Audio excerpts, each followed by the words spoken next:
Sempre caminhar junto com a escola. Isso é muito importante e por isso Prestar atenção. nesses primeiros minutos, ressaltar a ênfase que ambos têm que caminhar sempre juntos, né? Acho que quando a gente observa a entrevista de um jogador de futebol, estrangeiro e brasileiro, a gente vê uma grande diferença, né?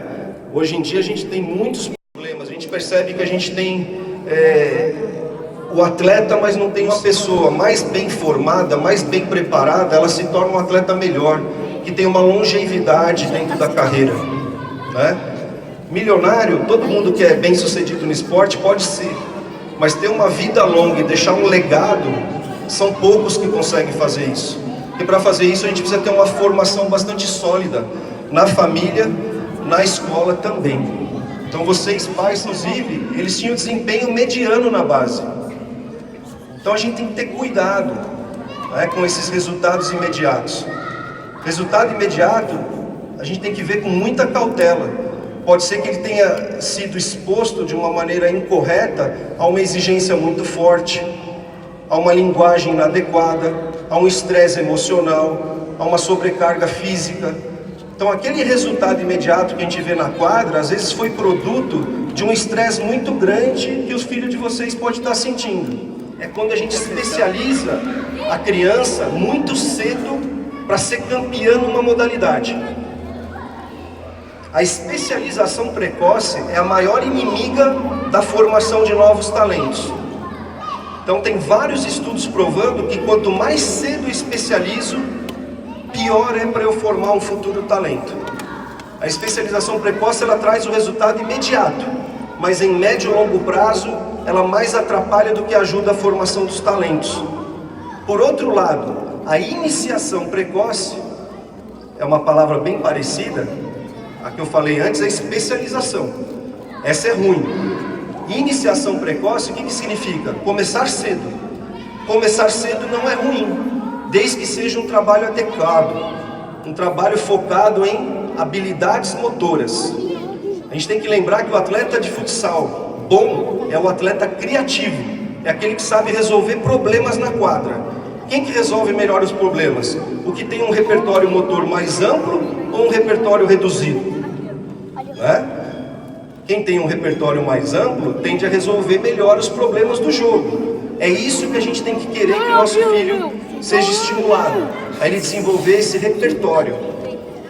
E isso leva tempo. Por isso que eu falei, até mais ou menos 12 anos, não se preocupe muito com o resultado do jogo ou do campeonato. Se preocupe em observar se as crianças estão desenvolvendo esse repertório motor. Isso é mais significativo, né? Experiências motoras. Seria legal até que o futsal oferecesse movimentos até um pouco diferentes do próprio futsal, para aumentar o repertório motor. Aquela coisa que o pai está assistindo o treino e fala, mas por que meu filho está fazendo isso? Porque ele precisa ampliar o repertório motor. Então às vezes precisa agregar outros gestos motores, né? Então assim, é muito difícil dizer, eu penso assim, se a criança estiver treinando 4, 5 vezes por semana e jogando futsal, sábado e domingo, campeonato competitivo com alta exigência, não é legal, né? Tá treinando todo dia, só tá pensando nisso, tá com uma pressão forte, tá com um treinador que exige resultado a qualquer custo. Então aí já é muita pressão muito cedo, isso não é bom, né? Então seria interessante, inclusive, se houvesse oportunidade, que a criança fizesse outras modalidades que não fosse o futsal. Então vamos supor que ela faça futsal 2 vezes por semana. Se conseguir intercalar essas 2 vezes com outras 2 vezes outra modalidade, seria muito interessante, se tivesse oportunidade. Aí no outro semestre, sei lá, quer continuar no futsal? Continua, mas aí participa de outra modalidade. Exatamente, vai vivenciando o maior número possível de práticas motoras. Isso vai ser bom para o repertório motor da criança e também para o futsal. Porque aquelas habilidades que ela está incorporando em outras experiências, ela vai trazer depois para a quadra do futsal. Ela vai aplicar de alguma maneira aquela inteligência motor. Ele quer marcar uma história, ele quer deixar um legado. A mesma coisa o Lionel Messi. Há quantos anos ele está intercalando com o Cristiano Ronaldo? Um desempenho consistente, sólido, sem oscilações. Qual foi o último jogador brasileiro que chegou perto disso? Nenhum. Ronaldo Fenômeno não chegou perto disso, Ronaldo Gaúcho não chegou perto disso, Adriano não chegou perto disso, Robinho, falava-se muito, não chegou em nada, né? Neymar está passando por tudo isso que a gente está acompanhando. Então veja como a gente está carente de uma formação que respeite os princípios, né, do esporte e da educação e das dimensões que envolvem a criança. A gente tem que formar a pessoa. O nosso filho tem que entrar na quadra e ele tem que entregar o melhor dele lá dentro. A gente tem que estar feliz se ele fizer isso, independente se ganhou ou perdeu. Se entregou o melhor lá dentro, você tem que acariciar o seu filho. Pô, filho, parabéns, não ganhou hoje, mas você entregou o seu melhor e a gente percebeu o seu esforço. E o outro time foi superior hoje, acabou. E a gente tem que ensinar ele a ter ética e fair play. Se a bola saiu, professor. E o caráter deles lá na quadra, e a ética, e o fair play, e a amizade que eles têm um pelo outro fora da quadra. Então é isso que as crianças têm que começar a observar como um modelo interessante de atleta, né? E para ser um atleta desse tipo, a gente tem que estudar. Tem que estudar. Foi algo que na minha geração, por exemplo, eu estudei. Mas a maioria dos garotos que jogaram comigo não estudaram. Não estudaram. É aquilo que eu falei, estão cheios de dinheiro, porque jogaram por mais tempo que eu. Mas eles não têm uma vida. Então a gente às vezes valoriza muito essa coisa do dinheiro. Eu sei que todo mundo aqui, né? A gente precisa. Ninguém nasceu com a vida ganha. Porém tem algo muito mais importante antes disso. O dinheiro é uma consequência natural, né? Então vamos ter essa cautela, perfeito? Presente. E pressiona tanto, ao mesmo tempo, que em vez de ajudar também está atrapalhando, porque está pressionando muito. E tem o terceiro tipo de família, que é aquela família mais equilibrada, que é aquela que é presente, aquela que dá um reforço positivo, né? Aquela que sabe dosar o tipo de cobrança, é aquela que está em contato com os profissionais que trabalham com as crianças, procurando entender como é que funciona o processo, né?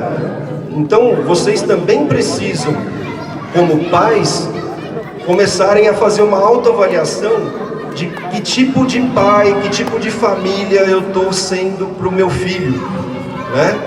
A gente não, quando a gente se tornou pai, a gente não entrou numa escola de pais, né? Ninguém ensina a gente a ser pai. Ninguém ensina o pai a saber como deve ser o esporte para o filho, né?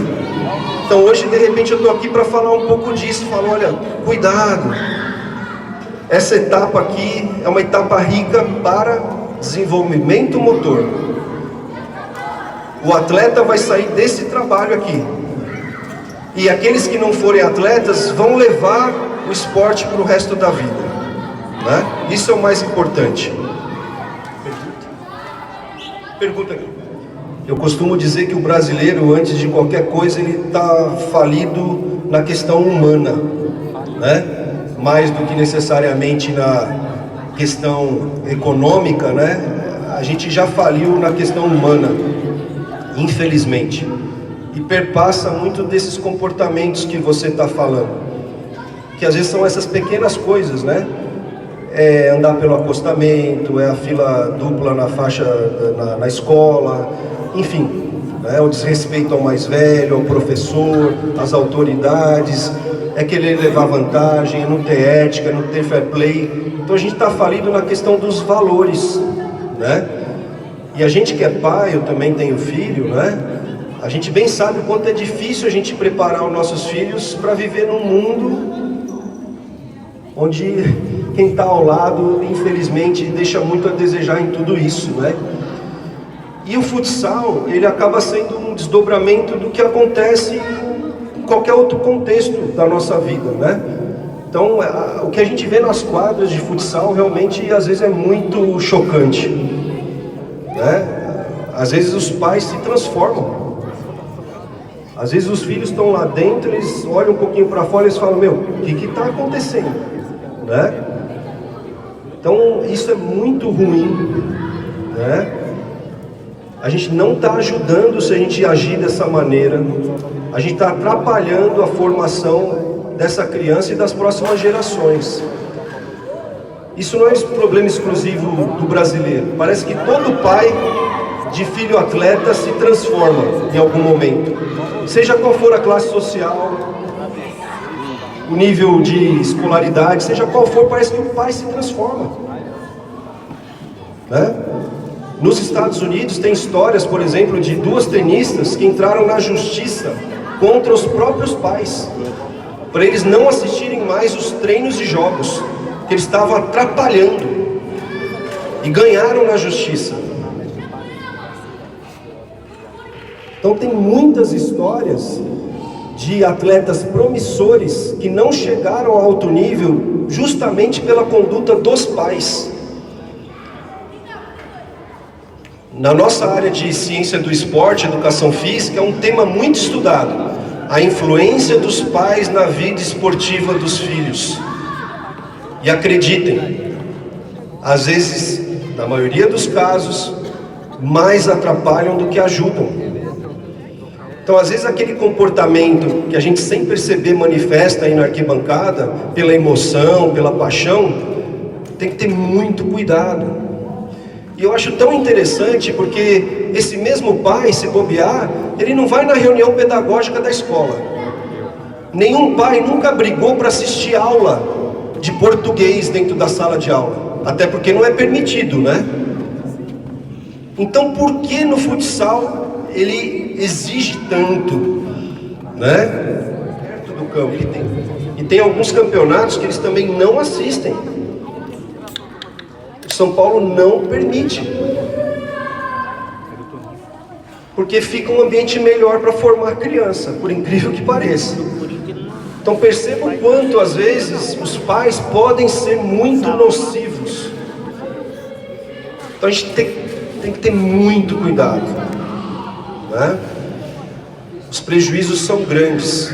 A maioria dos atletas talentosos, quando eles são perguntados sobre o tipo de apoio que o pai dava e que a mãe dava, eles sempre relatam que eram pais presentes, que acolhiam, que davam reforços positivos, né? E que se tornavam um pilar importante do processo de promoção do talento esportivo. Aqueles que os pais eram ausentes ou que tinham comportamentos desse tipo, como foi ilustrado, não chegam a alto nível, ou chegam com problemas de comportamento, que não é nada bom. Então a gente tem vários atletas que teriam potenciais incríveis, mas que não tinham um comportamento compatível com o que é necessário para ser um atleta. Eu costumo dizer que tem o atleta e tem o jogador. Atleta é muito mais que ser jogador. Atleta é um sujeito mais pleno, é um cidadão formado em todas as dimensões. O jogador é um cidadão aí que não tem essa harmonia tão grande e que tem o seu desempenho atrapalhado na carreira, né?